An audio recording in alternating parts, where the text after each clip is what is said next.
Right there's a scar, and right there. And there's one on the back of that finger. That finger's stiff. A possum bit me one time right in the joint there. Just stuck a tooth in there and one there, and about 3 drops of blood run out. And it set up infection, and my whole hand just rotted out in there. And the doctor lanced it. He first lanced it there, and then he had to lance it down here. And you could just see all the leaders in my hand, just all, and it stunk like a dead horse. You couldn't all stand to be around me. Then my brother, when I was right little, he chopped the end of that off with the axe. The hog got out, and I run from the hog up on the wood pile, and he's up there chopping around with the axe, and I stuck my hand under where he's chopping. He whacked the end of that finger off, put them leaving. You can see how much he got of it. And then that's a wart right there on that hand. It's an old wart that come up there a few years ago. And that little scar there, I got that in the Army. That was the only one I got in the Army. And outside of that, I reckon that about covers the scars on my hand. I got a little scar right there. And the end of my nose has been cut off. One on my tongue. I bit it. And got one on my leg out where my brother shot me with a shotgun. Shot the calf of my leg off. There's some shot in my leg yet. There's 2 right along there, and there's one right in there, and there's 3 or 4 worked up the top. Got a little in there where a guy cut me. Pocket knife. And that about covers the scars, I reckon. I told some of them they want to know how I got so many scars, and I come out of the Army, and I told them that being a joint got me the scars. I told them going through war was just like going to a Sunday school picnic. Go with me. That's a beetle dog. Claw or something else.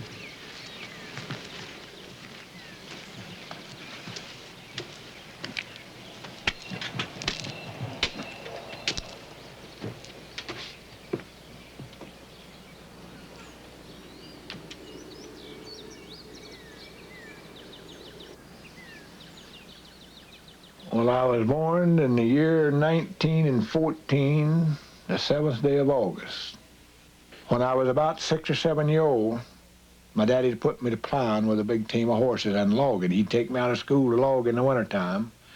He'd take contracts of logging, and I drove the team. I was the team boy. He was a good hand when I was growing up. All us kids was little. He was a good hand to get around and push us and get a great big crop put out. And then he'd either get hooked up and start making liquor, or he'd stay drunk. And it's left up to me to whip the other kids, and 2 or 3 of them older than I was, and make them work and work his crop out. We'd work all day, and my mother'd work in the field and cry, you know, with a bunch of kids, and then he'd come in and cuss her and accuse her, talking to other men, and beat her up till us kids got big enough to fight him. And after I got up in his side, he's afraid to try me because he knew I'd take a stick and knock him in the head, and if he jumped on my mother, you know. And I used to hate him. I hated him when he was little. I didn't hate him so bad when he wasn't drunk, but I could see him drunk, and I could see him a mile and a half, and I could tell when he was drinking because he had a way of spreading his fingers just as wide as he could get them and slinging his hands when he was drinking. And you could look at him and you could tell because he had his fingers spread just as wide as he could. And I could see them, and I'd get so mad I'd just see red almost when I was a little bitty kid. I mean, just a little bitty thing.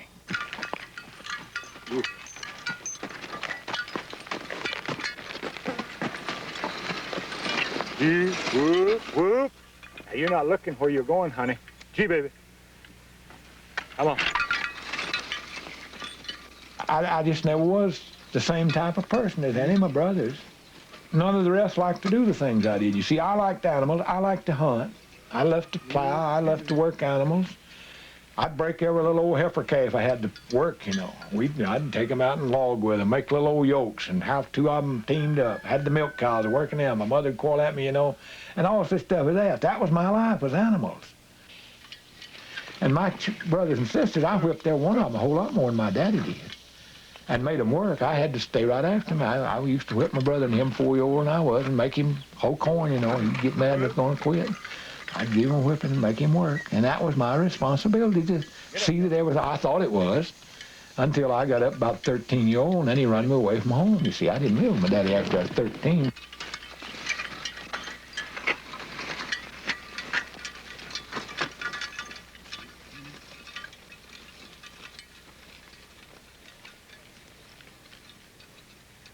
But Daddy was awful bad when he got drunk.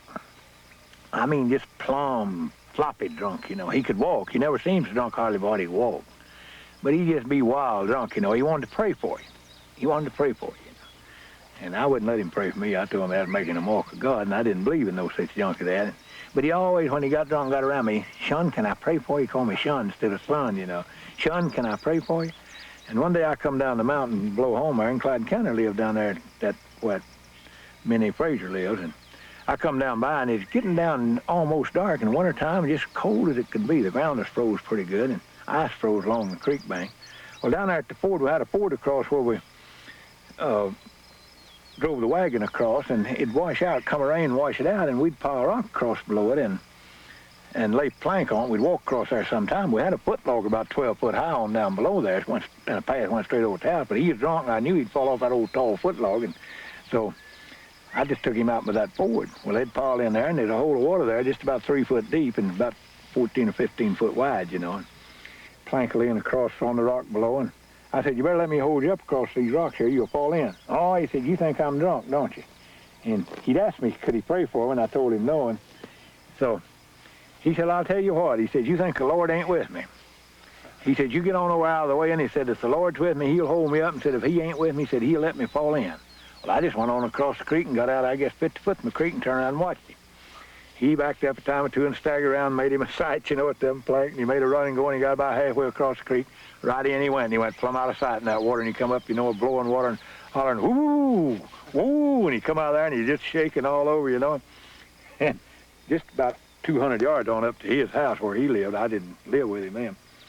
And got nearly to the house. He looked over at me, and he said, "I'd have made her," but said, "Damn you, you shoved me." I felt a sadness, not so much of losing him. He went through life and wasted his life. He had plenty of sense that a man could go through life and not have no more real tears shed over him that was shed at his funeral. My mother lived up till just a few years ago. I don't believe she ever hated him, just really hated him.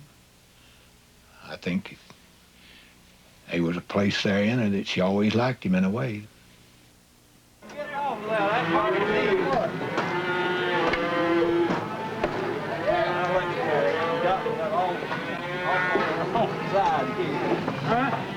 Bring it out here while I get a tank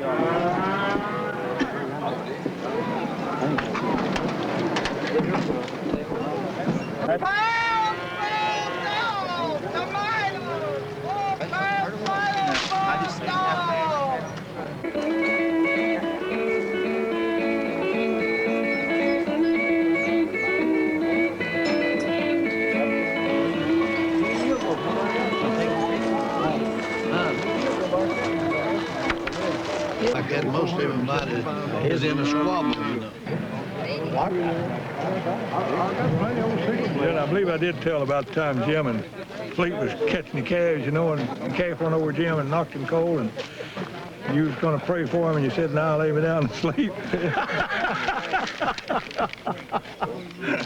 Frail says, "Yeah," he says, "shoot this rabbit," and he jumped the ditch, and Jim shot him. The gun was loaded that time. Shot him in the calf of the leg. You remember that, don't you, Frail?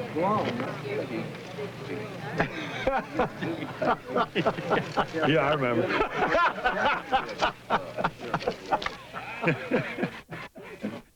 One time, one girl said, "You got the longest tongue of any man I've ever seen in my life." I said, "Ain't no wonder." I showed her that scar on my tongue. I said, "They cut the end of my tongue on that little and put a piece of woman's tongue on it." And I said, "I ain't never been able to control it." I said, "Ain't no man can control a woman's tongue." And went to one place one time, and the old girl whispered over to some of the rest of them, and I heard her said, "I don't know who he is, but if I knew him, I bet I could out-talk him." And I said, "Well, I'm not hard to get acquainted with, but I don't believe you could out-talk me." So we talked to each other about 2 hours, and she would hold me a pretty good light, but she had large feet, you know, for a woman her size. I finally looked over at her, and I said, "You'd have been real tall if they hadn't hit hop on your leg when they started to break your ankle and double so much of you down per foot." And that got the best of her, and when I got her to going, I never let her stop then the rest of the night. And it wasn't a week till that was all over the country, up around Trap Hill and up in there. Everybody'd say, "Oh, boy, if you out-talk that woman, I want you to come to our party. I want you to come up when we're going to have a get together music or something, you know. You can out-talk that woman. We never seen nobody could hold her alive.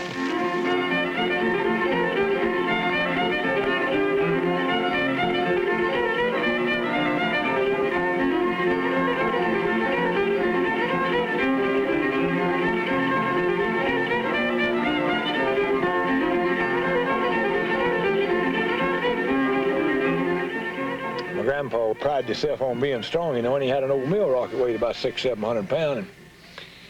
And every Christmas, he'd get him a gallon of brandy. And he'd take him a drink or two of that brandy, and he'd go out there and get that mill rock. He'd get it and stick it up over his head like that, you know, and lay it back down. Well, this winter had been extra cold, been a lot of rain and cold weather, and the ground had froze pretty bad, you know. And so Christmas come, he got him a gallon of brandy, and went out and took a few drinks. Went out there and got a hold of his mill rock, and he couldn't move it. He goes back in, he sits there a little bit and drinks 2 or 3 more drinks, and he tried again, and he couldn't move it. Went back and sat down and was sitting there looking so bad, and my grandmother passed, and she said, "Honey, what's the matter with you?" I said, "You look bad." I said, "Are you sick?" He said, "I'm not sick," but he said, "You know, I'm getting old and getting old fast." He said, "Last year, that rock wasn't even heavy." And he said, "I can't even wiggle it this time." He said, "I'm breaking fast." And said he took about 3 more drinks of brandy and went out there, and he got it down on his knees, and he gave a heave or 2 on that rock and shook it and stuck it up over his head, and he had 9 acres of topsoil froze to it. You see, I used to fox hunt a whole lot when I was little. I always loved to hear dogs run, and kept dogs all my life up to I got a hold of the Lord. I kept a bunch of hunting dogs. You go out of a night in the mountain, you would go up here on a hill, you know, and turn their dogs loose. Well, maybe they'll run an hour over on that side of the mountain, then they go across the mountain out of a hearing. Well, we'd be sitting up here, well, there's nothing to do. You wasn't no dogs listening at except talk. Used to have a coon dog, and I always bragged on him about being the best coon dog in the country, you know. And I know one night I was over on the mountain, and I could tell when he went over on the mountain and treed, you know, and if he treed inside of a tree, I could just holler, "Come on," and he'd go and strike another coon. He wouldn't stay at the tree. I didn't have to go over to him, you know. He just barked different. He barked faster when he treed on the outside where you could get the coon. If it was in a den, he knew I wouldn't cut it in. He just barked now and then, but he'd still bark trees, you know. So I went over one night, and there's a big old hollow chestnut over on the mountain, and he struck a coon and run tree it in that chestnut. I'd say, "Come on, we can't get him," and he'd take off, and the first thing you know, he'd have another one going, and right back in the same chestnut, and he'd run all night. I didn't count him. I wasn't too worried about how many he treed. Next morning about daylight, I decided to go over by and see tree, you know, it was just curiosity. And I went over there, and there's so many coons in that old chestnut that every time they'd inhale, the crack would open up about 4 inches, and every time they'd exhale, the crack would go back together, and it was just a squeaking and making a noise, you know. If somebody told one, I tried to top it every time, you know. That was a general theme. If somebody tell you one, why, tell him a little bigger one. And that about the mill rock. First time I heard that, it had a 1/4 of an acre of topsoil froze to it, you know. They grow this all like fish tails, you know. There's nothing will outgrow a tall tail on a fish tail. That's the reason you've always had to have 3 sets of scales in the world. One to weigh out produce on, one to weigh a man's fish on, and one to weigh the babies on. I'll tell you a true tale. Now, I heard it for the truth. And my grandmother used to tell it to me, and it was one of her uncles. She was half Indian. And one of her uncles, they said he was a bear hunter, and his dog treed a bear up on the side of a mountain, and the bear was about to kill all of his dogs. And this old man run in and grabbed the bear by the hind leg and pulled his leg around a tree there on the side of the hill and had a pine knot, just an old big pine knot, and beat that bear's brain out with the other hand. Held the bear with the hind leg and killed it with a pine knot. Back then, there wasn't many cars. Kids couldn't get around and meet people, you know. You grew up with a little settlement, and you knew your people right around you. Anybody off 4 or 5 miles was a stranger. You know, you met them once in a while. The rest of it was all work, you see, and then telling tales.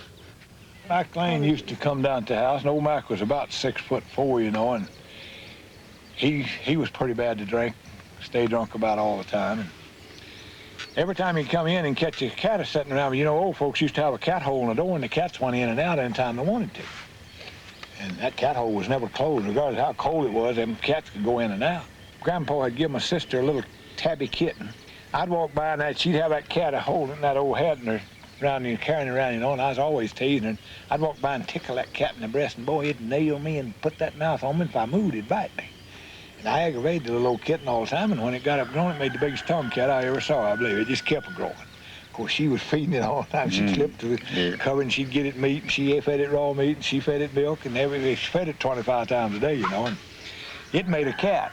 Well, all the other cats was afraid of it, but this old cat, when he got grown, didn't come in the house much. I guess he had a time getting through the cat hole. It was so big, you know. And one night I let him in, and old Mac was there, and Mac was always catching the cat around the fireplace, and he'd get it by the ears and put it down between his legs so it couldn't scratch him, and pull its head back there and pinch his ears enough till he'd start squalling. Then he'd saw his fingers cross his throat and make his voice tremble. It sounded sort of like a fiddle, you know, and he'd say he'd play Bobby Jones. Every time he seen a cat, well, let's play Bobby Jones. He'd reach down and grab it, and up he'd go with it. So. And I opened my door one night, and I'd been wanting to see him get a hold of that old big tomcat. I figured what had happened, you know. And I opened the door one night, and that old tomcat come in and walked up beside of Mac and sat down and come licking himself in front of the fire, and old Mac said, let's play Bobby Jones, and grabbed that cat, you know, and he caught him up there, and the old cat didn't pay much attention to me getting him up there. He got him by the ear, and he pinched pretty hard and made one saw. That cat never squalled, but when Mac rubbed that finger across his throat, he just reached up and nailed him. He just eat all of that muscle out right there in his arm, you know, just eat it till you could see the bone. Yeah. Mac was trying to sling him loose, and he couldn't sling him loose. He had both claws just sunk up in his hand, you know. That cat to come loose, he just walked back over and sat down. Mac said, well, I believe I'll go home.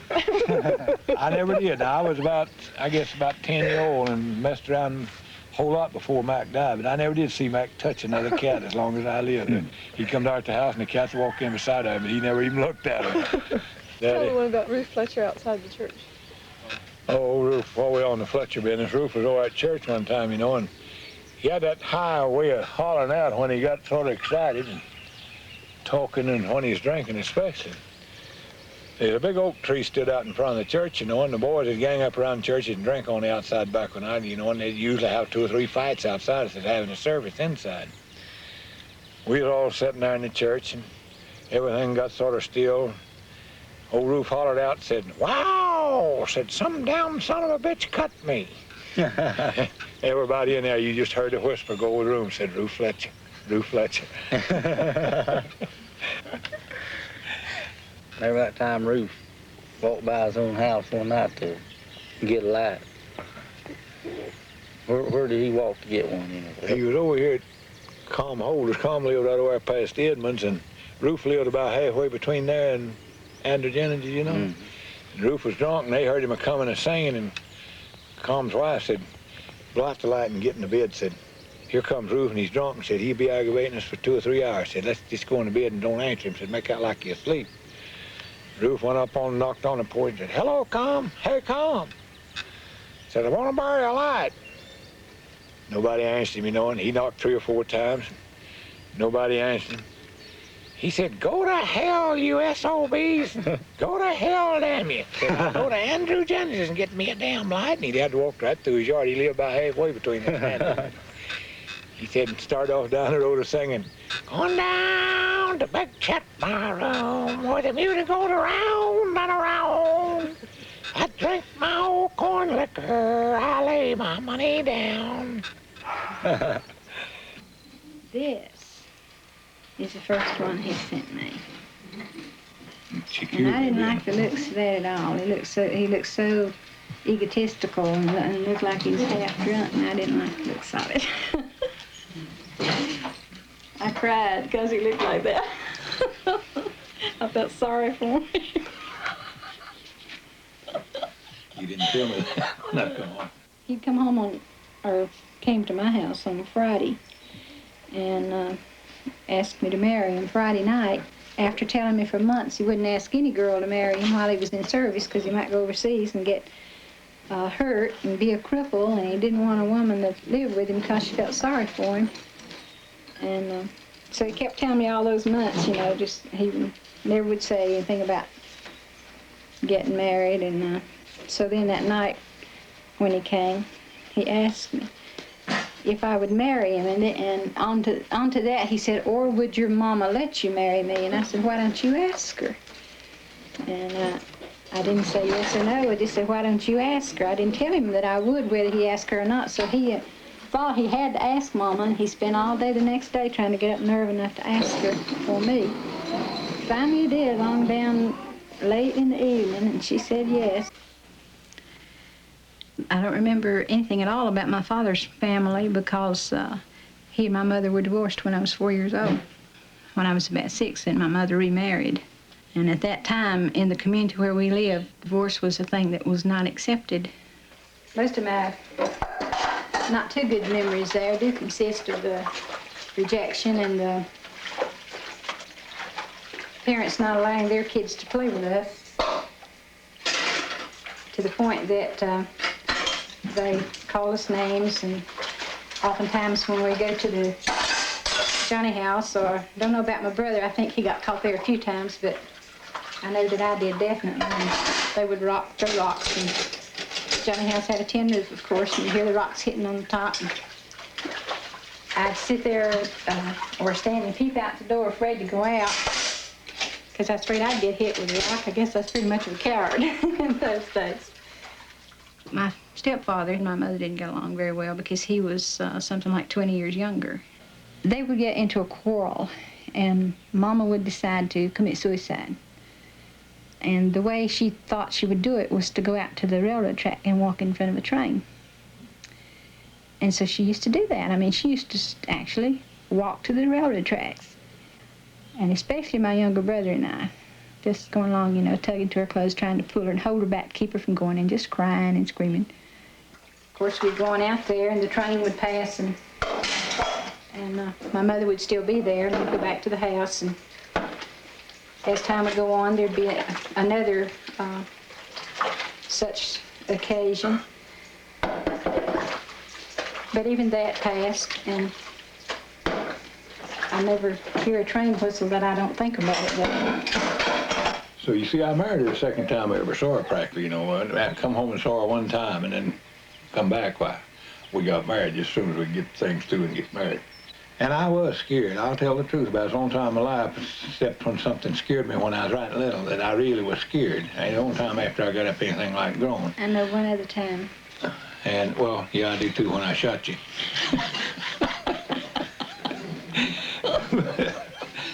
I was just scared. My knees were just shaking, and I wanted to run and didn't have sense enough. And I regretted never saying. No, I don't reckon I have, but I've often wondered why I didn't. You couldn't. Good. No, you'd hold of it, wasn't it? No, it was. Well, I had to hold your hand. Besides, it was meant to be. I'd never been out of North Carolina. It was all new, all something entirely different. And the biggest thing was, you know, that I had to take orders. One day I was up there and I heard these two colonels from two other 1,000-bed hospitals tell our colonel, said, we're getting 1,000 men in. We can handle all of them or any part of them. And our colonel said, no, my men will be glad to handle them. I'll handle every one of them, which wasn't a thing in the world, only just wanting a big name of handling more patients than the rest of them. He didn't have no mercy on the men that was working because we was worked to death.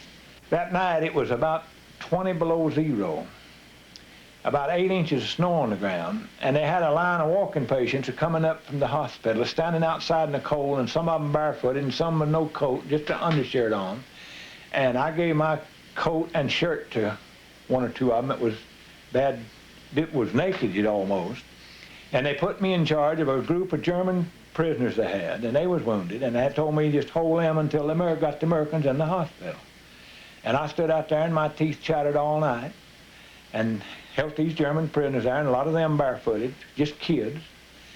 And American boys standing out there, well, they had one man admitting them into the hospital. And right across the street, the colonel and 8 or 10 officers and a bunch of nurses, maybe 25 officers, and a bunch of nurses. Oh, we're having them a drunken party. You could hear them just a giggling and a laughing and a dancing in there.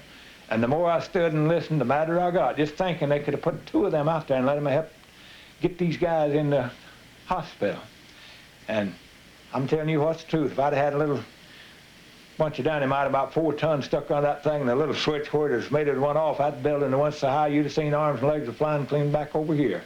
I'd have blowed that whole thing away. And I was so mad, I was just shaking like a leaf.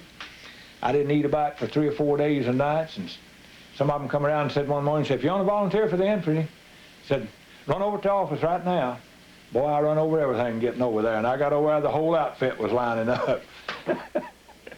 We had this little old second lieutenant. You couldn't tell him a thing in the world. Every time we'd come to a forks in the road, he'd jerk out his map and holler for the communication corporal and the first sergeant and any other sergeant standing around, and I'd go with him up there, you know. Now, which way does this say go here? Which way does it say go? And we told him one way, he'd go the other. We soon found out to tell him the wrong way, and then we'd keep him sort of straightened out, you know. But he'd go right backwards to what we told him every time. And so I kept telling him, I said, Lieutenant, you got to ride up in some town some of these times. We was supposed to be in the back of the infantry up, and we was on jeeps, you see, and they was walking, and he'd get ahead of them. He'd get a little faster than they could walk, you know, and just drive off and leave them. And I kept telling him, I said, Lieutenant, you're going in town some of these times, they're going to wipe us out. Oh, no, this has been cleaned out 2 or 3 weeks ago. This is always cleaned out 2 or 3 weeks ago. We drove up right in the middle of this town, 4 jeeps of us, and all of us right in the center, just in a wad, and parked right around where there's a square there. They had a well. Most of your towns had a watering trough thing, you know, a pump, where they got water, the whole town get water. We drove right up to that pump. There's a big oak tree there. Boy, they opened up on us from every window around there, rifle, machine gun. And I jumped out, and there's a big oak tree there, and bark coming knocking off, machine gun knocking bark off, and I went around that oak tree about twice, you know. And one old boy jumped out and just hit on the ground and then crawled under the Jeep. And he'd teased me for a long time there then. He said that when me and him jumped out of the Jeep at the same time and said, I went around that oak tree 4 times before he hit the ground. Now the moving's fast. Said, Doc, don't need to tell me you can't move. Said, I saw him coming out of that oak tree 4 times before I hit the ground. And one day we was driving along a ridge, you know, and you could see these big old cement pillboxes over on this ridge, and one over there and one over yonder, you know, and I thought I saw a gray overcoat run around behind one. I said, Lieutenant, I believe I saw some Germans over at that pillbox. Oh, you're crazy. You're crazy. Said, B Company cleaned this out a week ago. And we got out there and drove up to some barracks, and here